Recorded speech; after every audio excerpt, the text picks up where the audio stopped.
Welcome. My name is Jasmine Kamboj, and I'm a medical oncologist and hematologist in the state of Minnesota and your host for the day.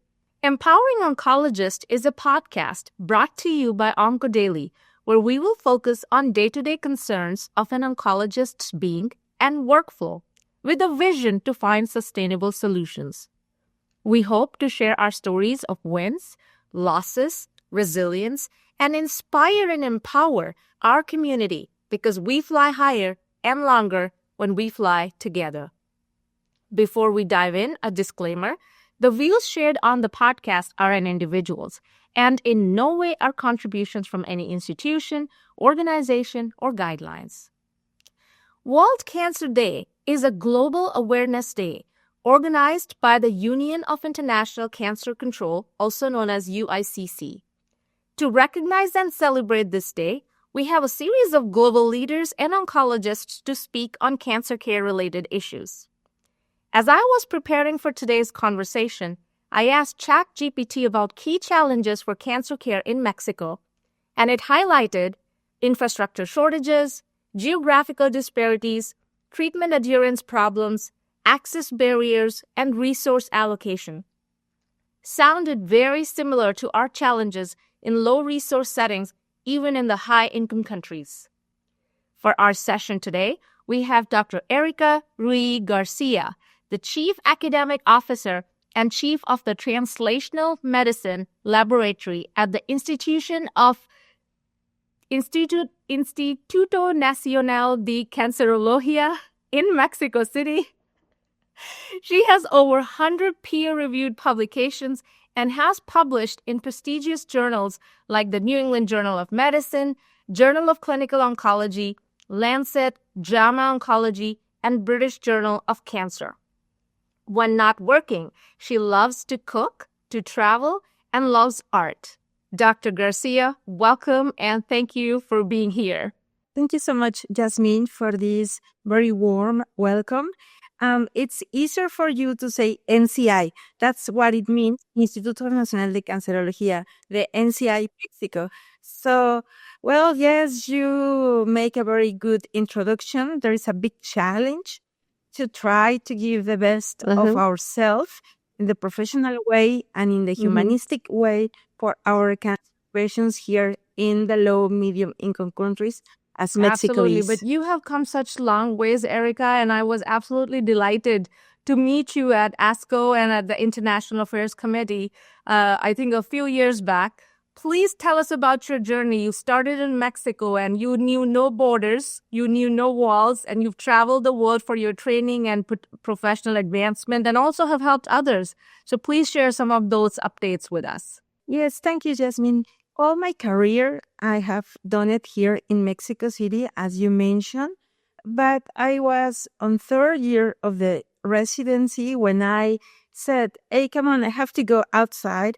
I need to see other cultures, other ways of treat cancer patients. So in those days, I was in my first option was to go to Canada. And, sometimes there are new doors that open suddenly, and it was easier for me to go to France. It took me a lot of time, like 3 years, because I need to apply for a fellowship. I need to get paid if I was going to live in France, and I didn't have a sponsor here in Mexico. So I applied to different calls, and finally I got one, and that's why it took me 3 years. But in those years, I did a master, I work as an oncologist, and also I learned French.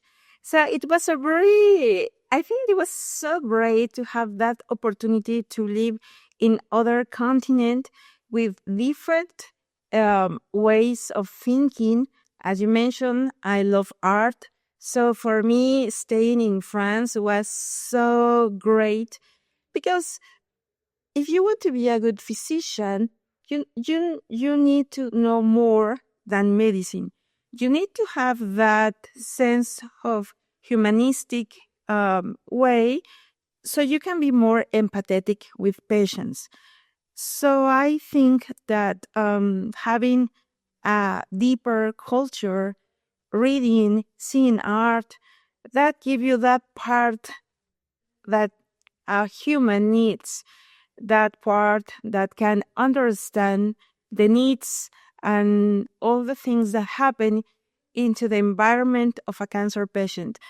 And also, by the way, even though that I saw a lot of new technologies, different ways of treating cancer patients, I got in touch with many other young people that they come from different countries, from Egypt, from Russia, from different parts of the world. And that I think was so rich for me because I got the opportunity to see how the behavior of the people is around the world. It's not just reading, it was living it with them. So it was so extraordinary to have that opportunity that I think it was as successful, not only in the professional way, but also, as you already mentioned, in a humanistic way for me. After I returned to Mexico, I stay here. I start working here at the NCI. And also, I want to share that sometimes maybe life give you some difficulties choosing what you want to do at 3, 5, 10 years after.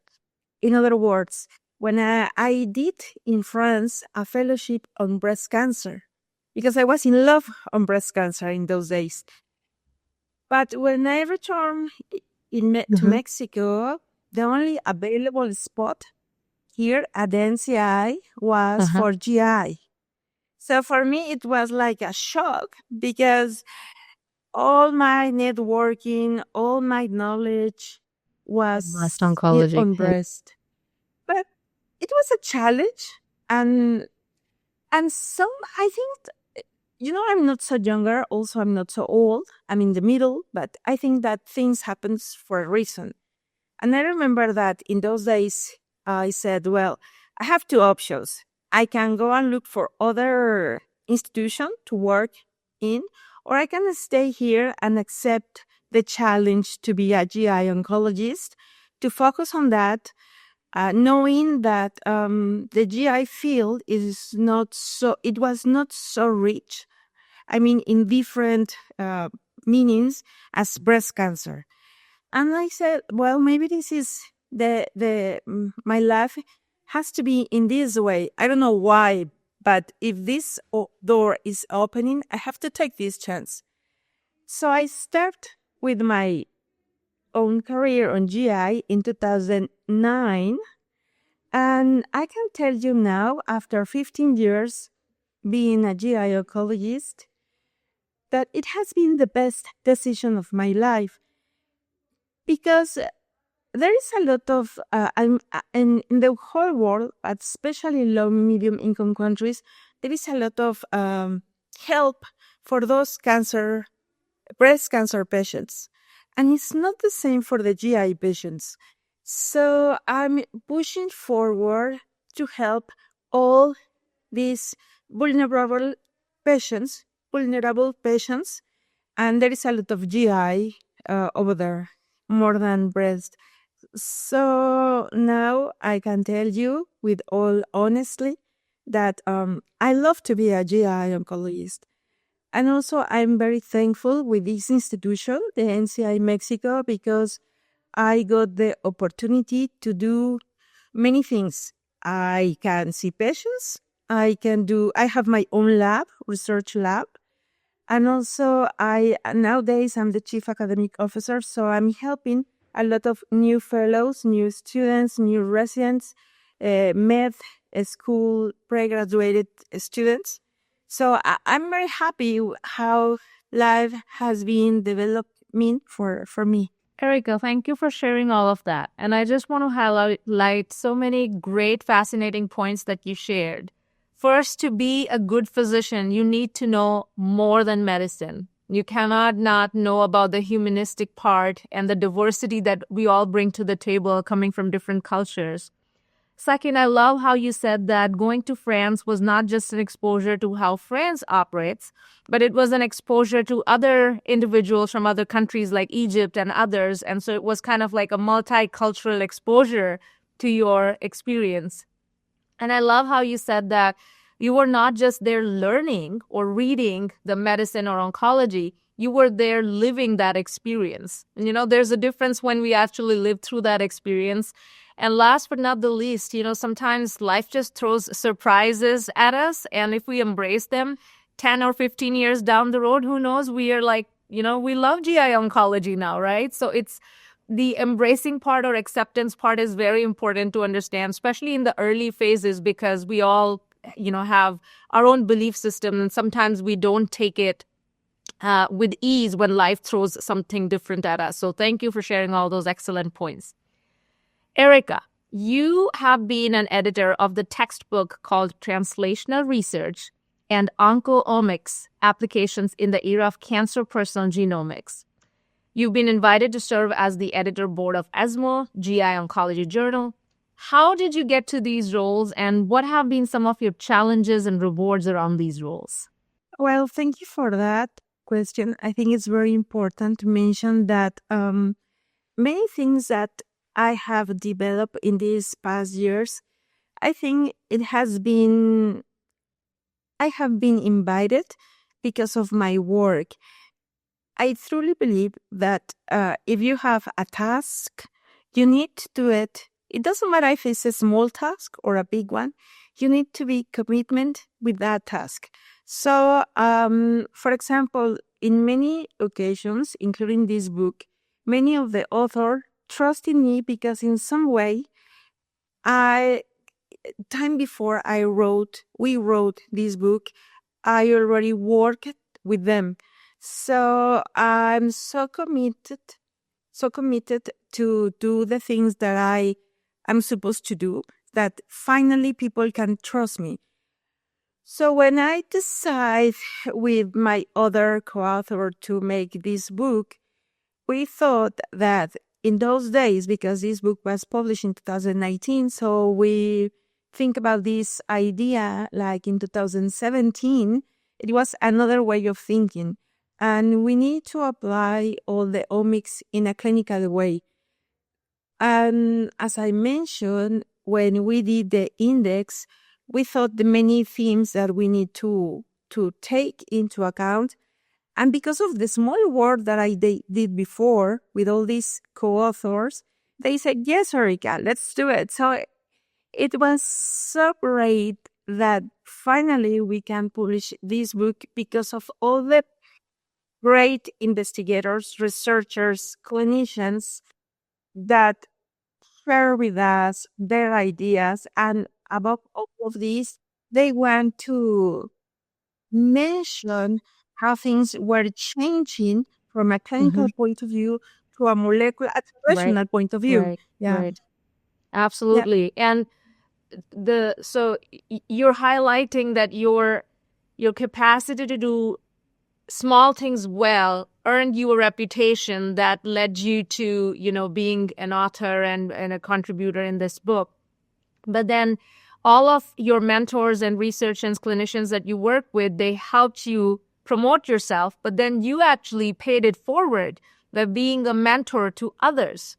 You have been a mentor to students, undergrad students, early career faculty and trainees. Tell us, how does that work out for you? Like, does it feel good to you? How are you such a great, phenomenal mentor to others? Yes, thank you, Jasmine. The newest, I was very lucky because I didn't have a formal mentor. I have to mention that. But when I went to France, and also I did another observership in MSK in New York, I knew in those days I met a lot of very extraordinary people, and I saw the behavior of all of them, how they were so worried about not only residents, but as you mentioned, the undergraduate students. And there is a lot of richness in all these young people That is, when you can talk with them and see their eyes, these young eyes that they want to discover, they are so curious, then you realize that if you got that opportunity to see other ways of life, other cultures, other technologies, other ways of treat cancer patients, then you can show them the way to get the same experience. In my own experience, because I didn't have someone to tell me, you can do this, you can do that. I have to discover by my own. I make mistakes and then I recover it. I decide that, and then I got this big opportunity, this big experience. I decided then that I have to help the new people. So for me, it's an extraordinary opportunity to interact with students, pre-graduate students, because they are so young. There's so many needs. They need that someone open their eyes towards outside of your city. It's not just your country, it's in your city. Your city is not the whole thing in the box. You need to go outside. For the fellows, I do the same for the residents. When we are together in the office seeing patients, I always try to push them to go outside to see other things. Because as I mentioned, and you also said, you can be a better doctor, you can treat in a better way all the patients when your environment, when you're happy with your life. So you need to see other things, you need to compare, you need to see that you have a lot of privilege that maybe others do not. And then you can see, hey, come on, I have all these. I don't have to regret all time because I can give a lot of things for our patients, even though we don't have all the drugs available or all the technologies. There is other ways you can Right. help people. But only you are going to have those if you have this big Right. experience. Pushing yourself in other environments. And for example, the language. The language is a barrier, but it doesn't matter. I think that the idea is the most important and not the grammatical things. So I think that at the end, you need to be so mature to help people. And for that, you need to be exposed in uncontrolled environments. That is so well said, Erika. Like, I think it's invigorating to see and work with these younger generations. And I actually see the same curiosity and bling in your eyes, like I do in the in the early career trainees, because I think you're loaded with passion and energy. You can feel it, right? So, and you want to share that with the incoming aspirants, and that's so great that you promote them and you've successfully mentored so many trainees and students, not just in Mexico, but globally as well.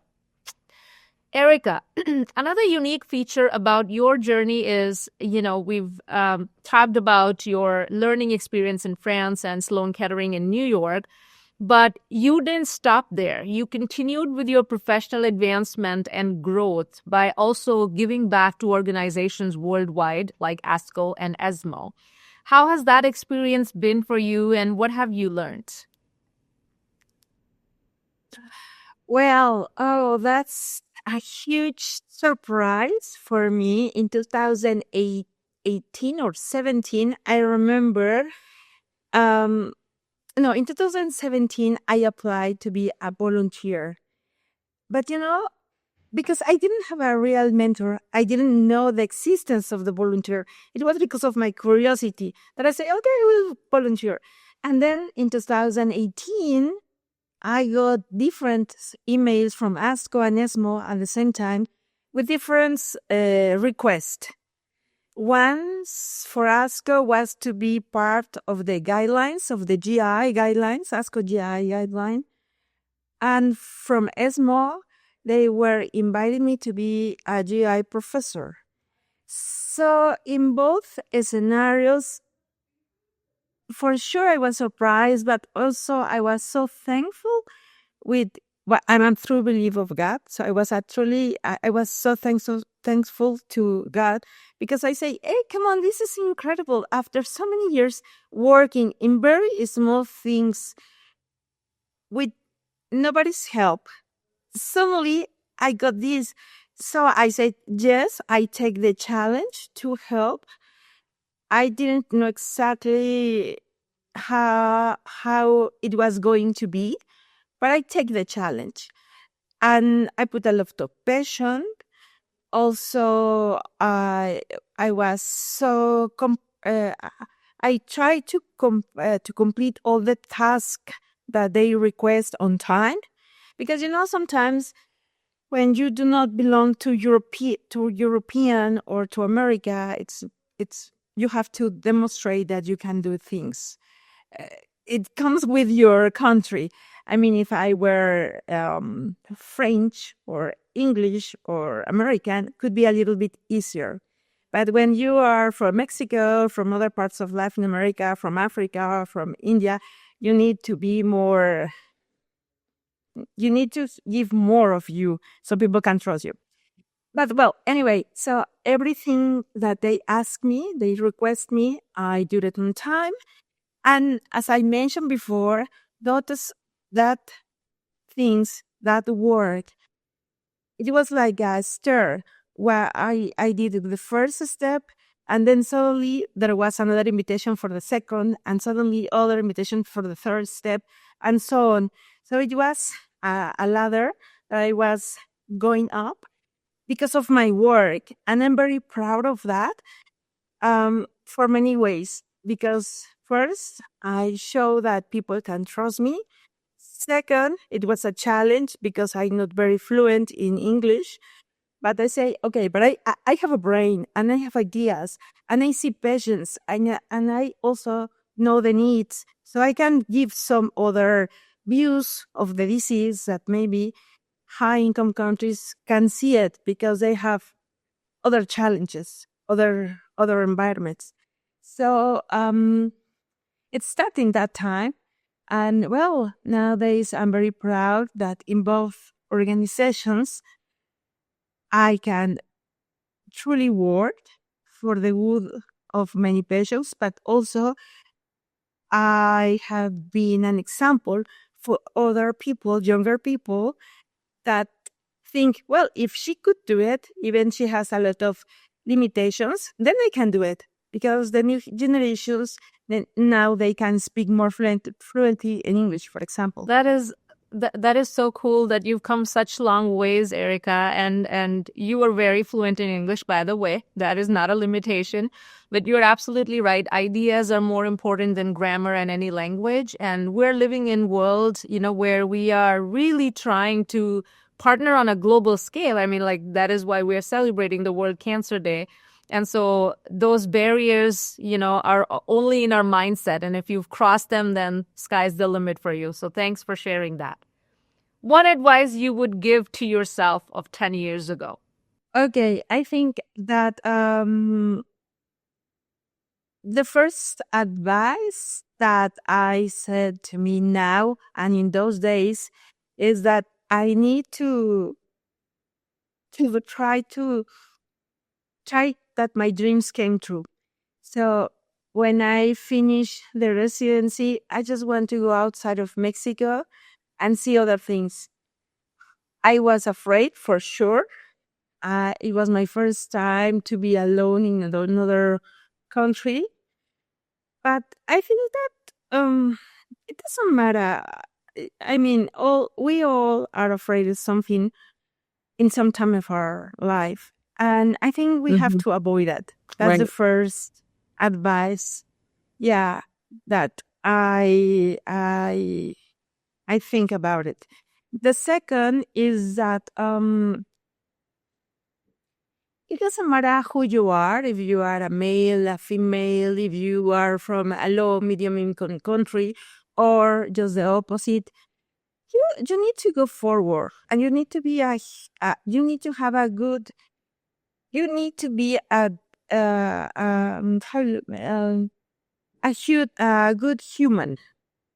You need to help others because so in this life you can meet other people that maybe they are not so good in their heart, but it doesn't matter. You're going to face during the traveling, the journey of your life. You're going to meet a lot of people, good and bad people, and also a mix of them.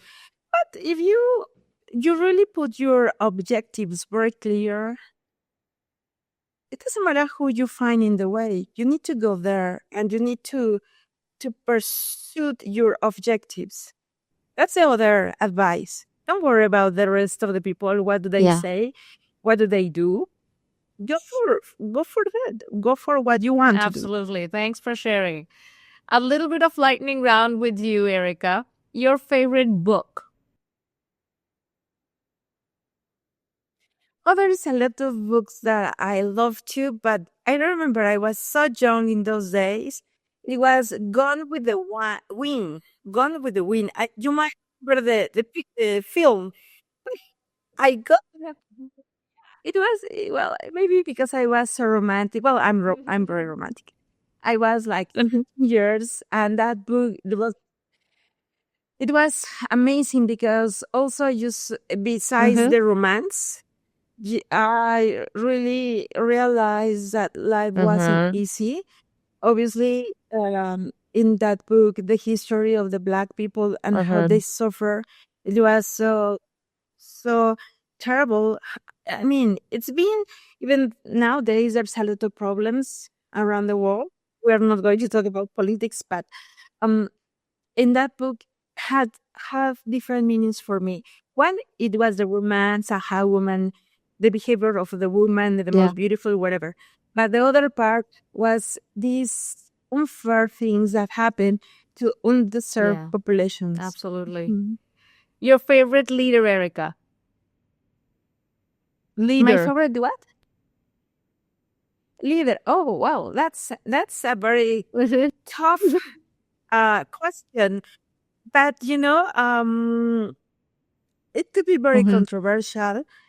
But at least in my case, thinking in woman, I think that Merkel was a very good. Yeah. I think about her is not only that she is very clever. She got in her hands a very important country, but also I think that she was so. I don't know in English feel. She was so what she was with her very conscious about the things that she wants to do. She didn't care, for example, Berlusconi, what he said about her physics, how I mean, she got an objective and it was to take her country in a better shape. And she got it. She has different ways to do it. For me, she was a regular woman, a very clever one, but regular.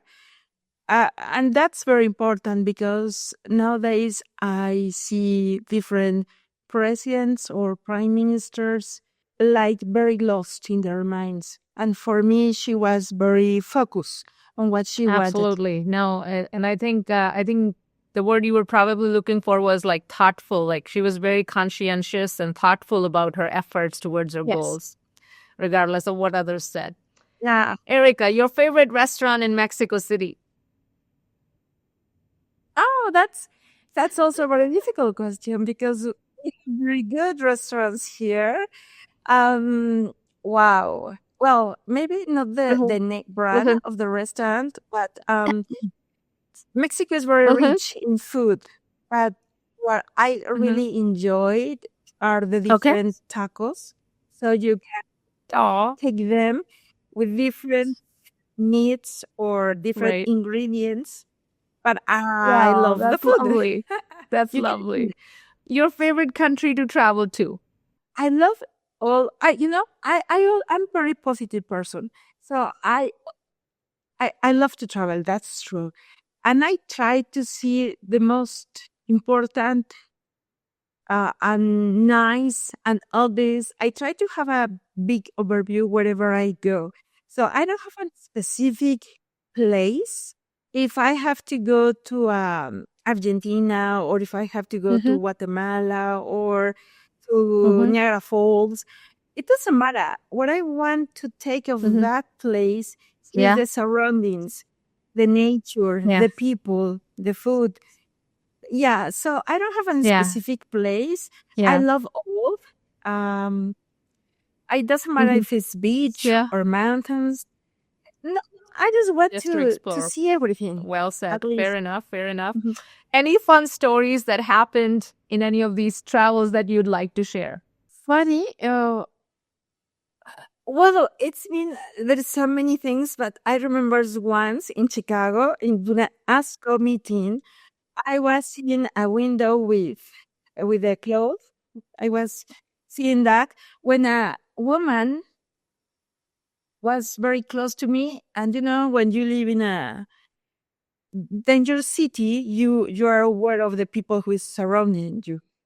So I saw her and I say, what does she want? And say, okay, I'm going to walk and that's it. So I crossed the block and she was following me. And I say, oh my God. And then I crossed another block and also she was there. So I was like, I didn't know what to do. And then she approached to me and said, hey, I love your perfume. Please tell me the brand. I've been following you because I want to ask you that. And I say, okay. I was so afraid that I was going to be assaulted. And no, it was because she loved my perfume. So it was so... That's a good reason to follow someone, Yeah. huh? That's fantastic.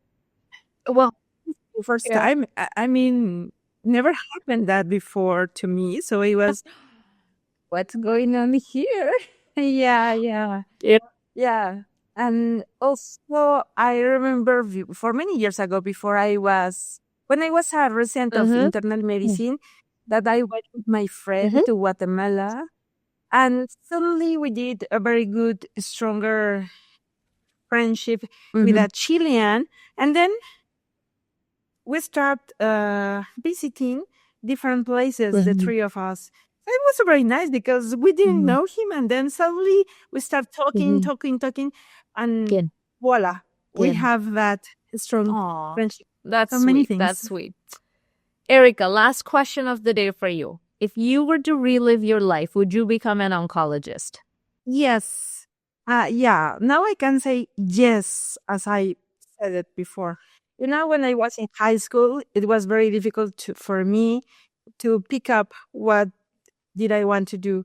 Because, as I mentioned, I love art.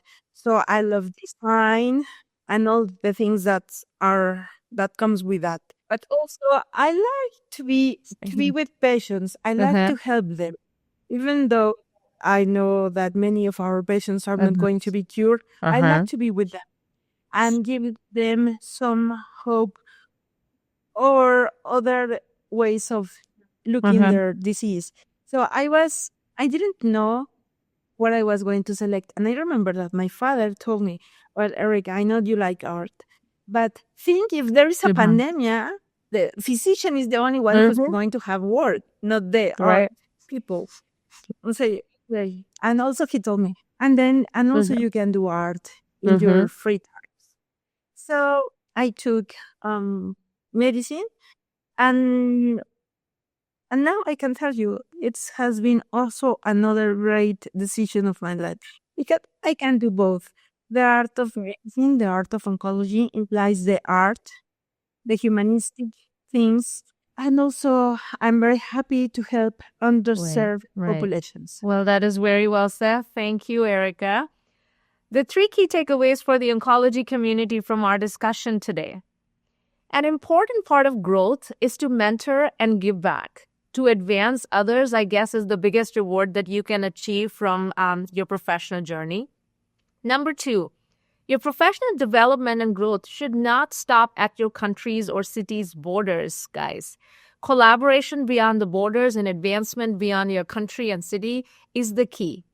And last but not the least, as our global community of oncologists is growing, we got to recognize that idea is more important than any grammar and language. So that is all for today. Thank you to our viewers and listeners. Thank you, Dr. Erika Ruiz Garcia. This is Jasmine Kamboj and Dr. Erika Garcia signing off on behalf of OncoDaily from our conversation. on Empowering Oncologists. And now we have the Empowering Oncologist playlist on YouTube. Don't miss an episode and stay tuned. Thank you. Bye. Don't forget to like, comment, share, and subscribe to OncoDaily on YouTube. Hit the bell icon to stay updated.